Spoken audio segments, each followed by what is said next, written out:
Hi there. Welcome to Tell a Story. We are at the last story for adults in this book, Mrs. Spring Fragrance. This is a collection of short stories written by Sui Sin Far. The book was published in 1912 and entered the public domain in August 2020. These stories are centered around the Chinese who emigrated to America in the late 19th and early 20th century. Some of them adopted and adapted to the new world very quickly, and then there were others who struggled to find the balance between the new and the values of their forefathers. And each story has a takeaway. So what will it be this time around? Shall we find out? Let's begin. The Sing-Song Woman, Chapter 1. Ui, the Chinese actress, threw herself down on the floor of her room and, propping her chin on her hands, gazed up at the narrow strip of blue sky, which could be seen through her window.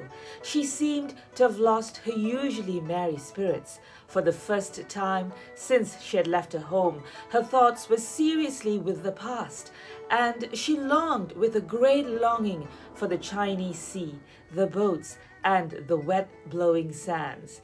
She had been a fisherman's daughter, and many a spring had she watched the gathering of the fishing fleet to which her father's boat belonged. Well could she remember clapping her hands as the vessels steered out to sea for the season's work, her father's amongst them, looking as bright as paint could make it, and flying a neat little flag at its stern. And well could she also remember how her mother had taught her to pray to Our Lady of Potu, the goddess of sailors. One does not need to be a Christian to be religious, and Ui's parents had carefully instructed their daughter according to their light, and it was not their fault if their daughter was a despised actress in an American Chinatown. The sound of footsteps outside her door seemed to chase away Ui's melancholy mood, and when a girl crossed her threshold, she was gazing amusedly into the street below, a populous thoroughfare of Chinatown. The newcomer presented a strange appearance. She was crying so hard that red paint, white powder, and carmine lip salve will all be smeared over the naturally pretty face. Ui began to laugh. "Why, Maggie," said she, "how odd you look with little red rivers running over your face. What is the matter?" "What is the matter?" echoed Maggie, who was a half-white girl. "The matter is that I wish that I were dead. I am to be married tonight to a Chinaman whom I have never seen and whom I can't bear. It isn't natural that I should. I always took to other men and never could put up with a Chinaman. I was born in America and am not Chinese in looks nor in any other way. See, my eyes are blue and there's gold in my hair, and I love potatoes and beef, and every time I eat rice it makes me sick, and so does chopped up food. He came down about a week ago and made arrangements with father, and now everything is fixed, and I'm going away forever to live in China. I shall be a Chinese woman next year. I commenced to be one today when father made me put the paint and powder on my face and dress in Chinese clothes. Oh, I never want anyone to feel as I do, to think of having to marry a Chinaman. How I hate the Chinese, and the worst of it is loving somebody else all the while."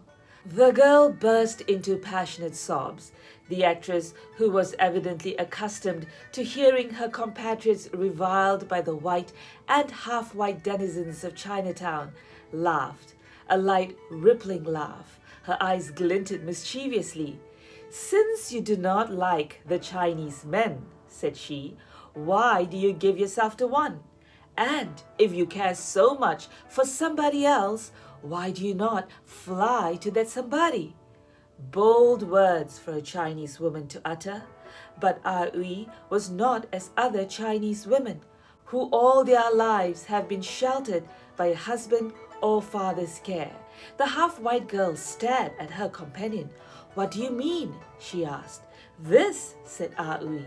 The fair head and dark head drew near together, and two women passing the door heard whispers and suppressed laughter. "Aui is up to some trick," said one. Chapter 2. The Sing-Song Woman! The Sing-Song Woman! It was a wild cry of anger and surprise. The ceremony of unveiling the bride had just been performed, and Hua Yan, the father of Maggie, and his friends were in a state of great excitement, for the unveiled, brilliantly clothed little figure standing in the middle of the room was not the bride who was to have been, but Aui, the actress, the Sing-Song Woman. Every voice but one was raised. The bridegroom, a tall, handsome man, did not understand what had happened and could find no words to express his surprise at the uproar. But he was so newly wedded that it was not until Hua Yan advanced to the bride and shook his hand threateningly in her face that he felt himself a husband and interfered by placing himself before the girl. "What is all this?" he inquired. "What has my wife done to merit such abuse?" "Your wife?" scornfully ejaculated Hua Yan. "She is no wife of yours. You were to have married my daughter Maggie. This is not my daughter. This is an impostor, an actress, a sing-song woman. Where is my daughter?"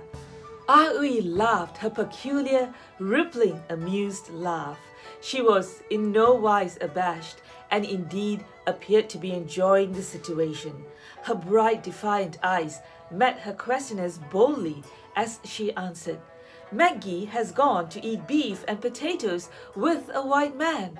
Oh, we had such a merry time making this play. See how worthless a thing she is," said Hua Yan to the young bridegroom. The latter regarded Aui compassionately. He was a man, and perhaps a little tenderness crept into his heart for the girl towards whom so much bitterness was evinced. She was beautiful. He drew near to her. "Can you not justify yourself?" he asked sadly. For a moment, Aui gazed into his eyes, the only eyes that had looked with true kindness into hers for many a moon. "You justify me," she replied with an upward, pleading glance. Then Qi Liang, the bridegroom, spoke. He said, "The daughter of Hua Yan cared not to become my bride, and has sought her happiness with another. Aui, having a kind heart, helped her to that happiness, and tried to recompense me my loss by giving me herself. She has been unwise and indiscreet, but the good that is in her is more than the evil, and now that she is my wife, none shall say a word against her." Aui pulled at his sleeve. "You give me credit for what I do not deserve," said she. "I had no kind feelings. I thought only of mischief, and I am not your wife. It is but a play like the play I shall act tomorrow." "Hush," bade Qi Liang. "You shall act no more. I will marry you again and take you to China." Then something in Aui's breast, which for a long time had been hard as stone, became soft and tender, and her eyes ran over with tears. "Oh, sir," said she, "it takes a heart to make a heart, and you have put one today in the bosom of a sing-song woman." The end. Okay, a happy ending on all counts, and I'm glad that the last story in this book, Mrs. Spring Fragrance, turned out to be just so.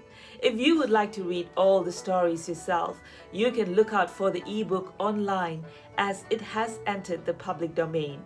If you'd like me to read it to you, you can start with the very first story in the book right there.